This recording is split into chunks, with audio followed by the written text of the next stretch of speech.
একজন প্রকৃত বন্ধু 10,000 আত্মীয় সমান হয়ে থাকে। কথাটা কি সত্য? হ্যাঁ, হয়তো। কারণ একজন প্রকৃত বন্ধুই পারে তার দুঃখটা শেয়ার করে নিতে, বিপদে আপদে কাছে থাকতে।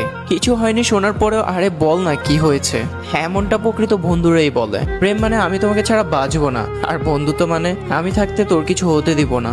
ভালোবাসার জন্য কখনো নিজের বন্ধুকে মরতে দিও না, কারণ জীবনের শেষে দেখবে বন্ধুরাই সাথে রয়ে গেছে, ভালোবাসা নয়। একটা কথা মানতেই হবে, আপনার বন্ধু আছে বলেই কঠিন মুহূর্তগুলো হাসি মুখে কাটিয়ে দিতে পারছেন।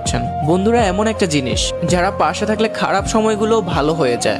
একটা সময় যখন তুমি অনেক বড় হতে থাকবে তখনই বুঝবে বন্ধুত্ব একটা আলাদা সম্পর্ক। বন্ধু হারানোর সত্যি খুব কষ্টের। তারাই প্রকৃত বন্ধু যারা দুঃসময়ে পাশে থাকে। প্রকৃত বন্ধুত্বের চেয়ে মূল্যবান এই পৃথিবীতে আর কিছু হতে পারে না। বন্ধুত্বের কখনো ব্যাখ্যা হয় না। সত্যিকারের বন্ধুত্ব হচ্ছে সুস্বাস্থ্যের মতো, একবার হারিয়ে গেলে তার মূল্য বোঝা যায়। কখনো যদি পুরো পৃথিবী আপনার বিপক্ষে হয়ে যায় তখন দেখবেন আপনার প্রকৃত বন্ধুটা আপনাকে ছেড়ে যাচ্ছে না, আর এর নামই বন্ধুত্ব।